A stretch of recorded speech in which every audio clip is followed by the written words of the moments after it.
and the President of the Lahore Chamber of Commerce and Industry, Dr. Abdul Basit, other distinguished speakers. I want to welcome very warmly all the students that have joined this conference today, and of course, all of the business representatives, men and women. Also, members of the media who've come to report on this very important occasion. I'm delighted to be back in Lahore and indeed back at this magnificent Congress Centre for this landmark conference. Last time I was at this particular centre, it was for the Food and Agri Expo, and that too was a very impressive event, an annual event which Australia has been very proud and pleased to support. I'm sure this new initiative is going to pave the way for some excellent discussions on the issues of the conference, which of course are to do with the transformation of the business environment of Pakistan. The conference agenda and the many eminent speakers that you have today, from abroad, but also from within your own community, they're going to provide, I believe, a wonderful opportunity for a vibrant discussion, an excellent return on investment for your participation in this conference. It's going to build awareness in Pakistan and abroad of the emerging opportunities for business. The agenda, I'm sure you're all very familiar with it, invites discussion of the challenges to successful and inclusive economic growth, inclusion of women, inclusion of youth, and tackling the challenges that confront Pakistan, including what I noted, the ranking in the World Justice Report Project's Rule of Law Index for 2016. So this conference and the accompanying exhibition are very, very timely. They are, as far as I'm concerned, one of a number of indicators that Pakistan's private sector is, so to speak, on the move in response to the nation's improving economic performance and outlook. We've witnessed this year, perhaps a first, visit in less than 12 months of the heads of all three of the Bretton Woods agencies to Pakistan, the World Bank, the IMF and the ADB, each of whom has underscored Pakistan's progress and potential, highlighted, for example, by Pakistan's completion for the first time of an IMF economic support program. And other than, of course, a very understandable focus on the significance of CPEC for Pakistan's economic development, we've also seen an uptick in the number of foreign business delegations visiting Pakistan from other parts of the world to explore trade and investment opportunities. Other than Pakistan's own endowment of natural resources, which are very considerable, your human capital is an obvious focus for business.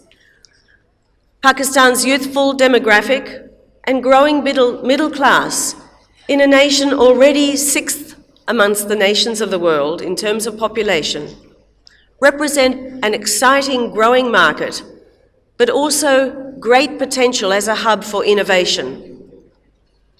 Pakistan's IT sector is already internationally recognized for its dynamism, and Australia recently partnered Punjab's own Plan 9 program for young entrepreneurs and innovators.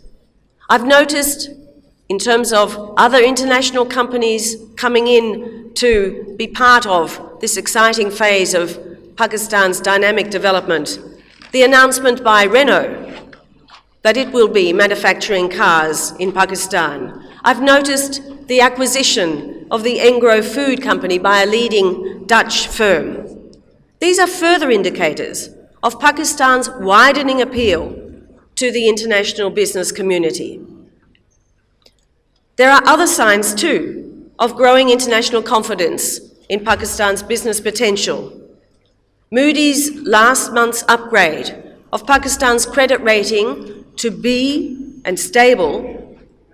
We've seen the notice by MSCI to reclassify the Pakistan Stock Exchange as an emerging market. We also note Pakistan's improvement in ranking in the World Bank's recently conducted Ease of Doing Business survey. These are all important factors of all important indicators of international perceptions and expectations of Pakistan's economic transformation. Since my arrival as Australia's High Commissioner to Pakistan in the middle of last year, I've personally engaged with business enterprises, not only here in Lahore, also of course in the twin cities of Islamabad and Rawalpindi, and Karachi, naturally, but also in a number of regional centres, including Sialkot, Faisalabad, Multan, Hyderabad, Quetta, Peshawar, in Gilgit-Baltistan, in Muzaffarabad.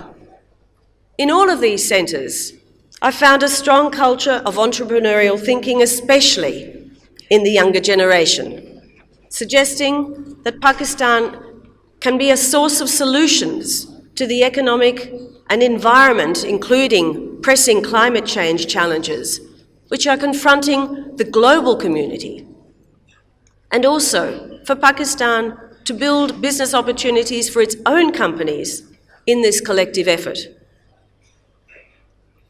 I note that in line with other transforming economies, and given Pakistan's immense human capital advantage and natural resources endowments, that the economy, and indeed participation in that economy, is keen to increase Pakistan's share of the services sector and manufacturing. But in diversifying from what has been a traditional agrarian base, consolidation also of development in the agricultural sector is going to be important.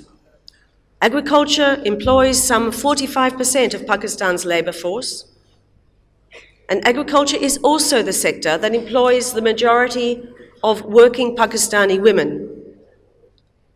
At this point, of course, I think it's only the right thing to say that women here, as all over the world, represent a major productivity gain across the economy as half of the population. And I'm pleased to note that a session of this conference is dedicated to unlocking this potential. I'd like to note that Australia's long-standing aid partnership with Pakistan is almost 70 years old now, because Australia's relations with Pakistan go right back to 1948. Our aid relationship is underpinned by the need to enable the private sector to drive economic growth, increasing incomes and creating more jobs across all of your provinces. We prioritise our aid investments in Pakistan's people with a pro-poor and a pro-women focus through education, nutrition and agriculture, as well as in innovative energy approaches. Australian aid investments are supporting regional economic integration through a flagship project together with the World Bank.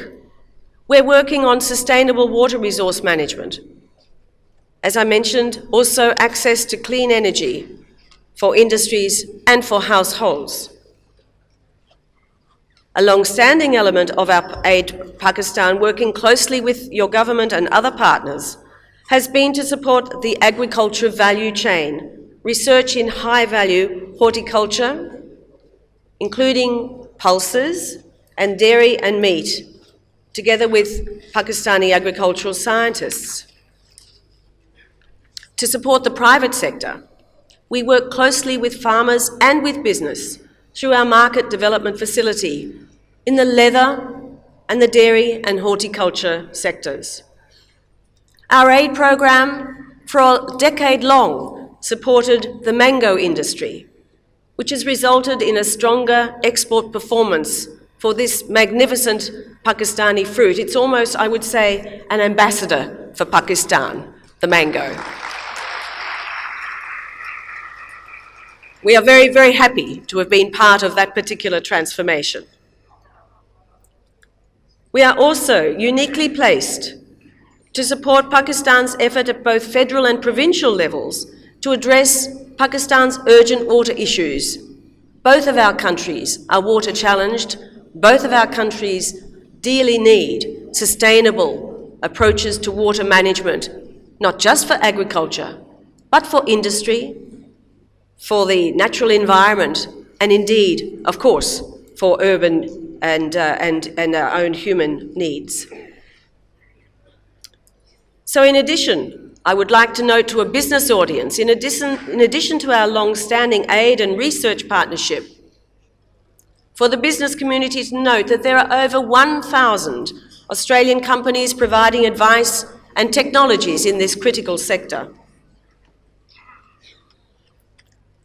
Our development support is complemented by the work of the Australian Trade and Investment Commission.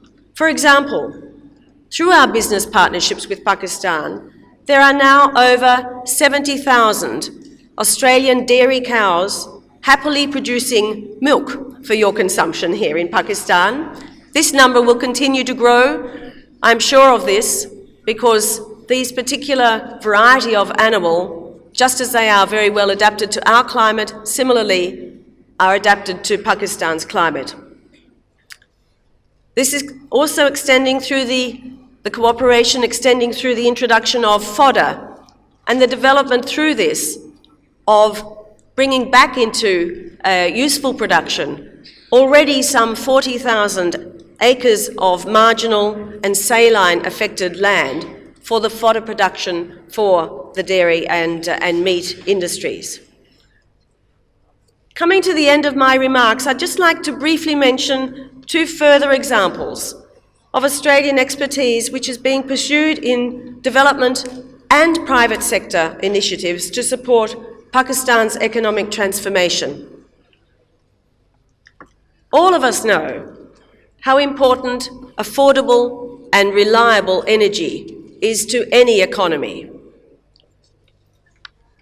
Also, in line with global efforts to slow climate change, Pakistan is prudently pursuing a mix of energy inputs, including exploitation of its own coal deposits, but also LNG, water, and other forms of renewable energy.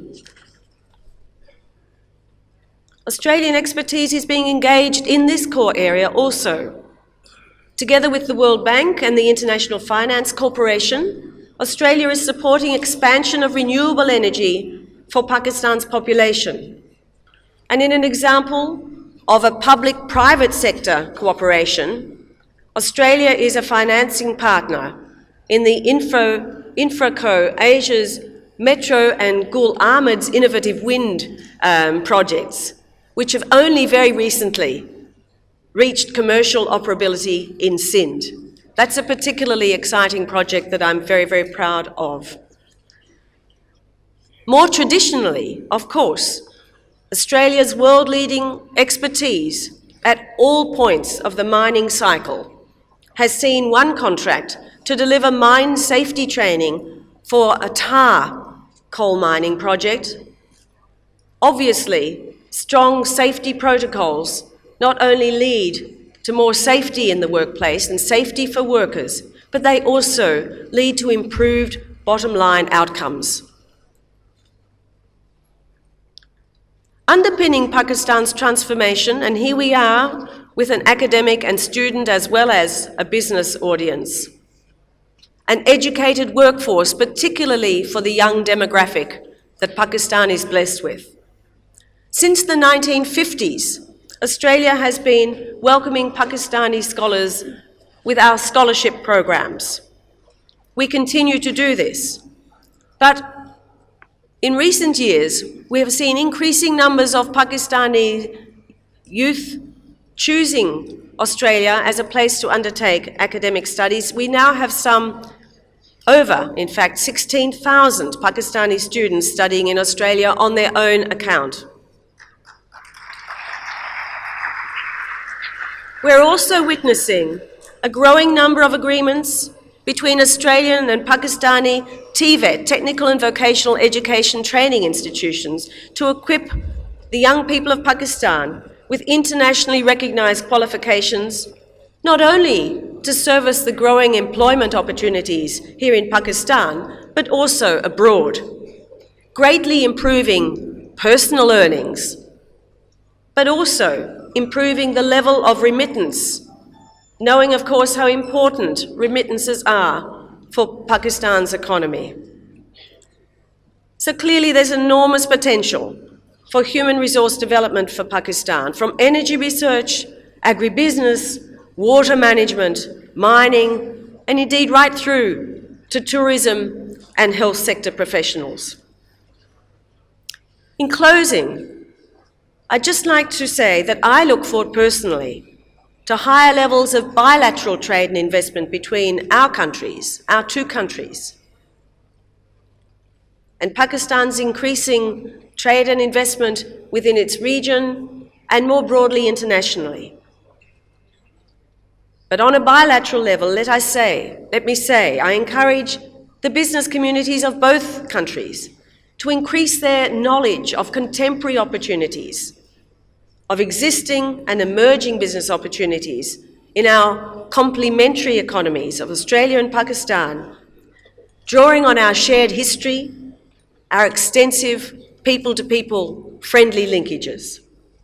Let me once again congratulate UMT for staging this conference and look forward very much to continuing Australia's engagement on these issues for Pakistan's continued successful economic development and transformation. Thank you very much for your attention.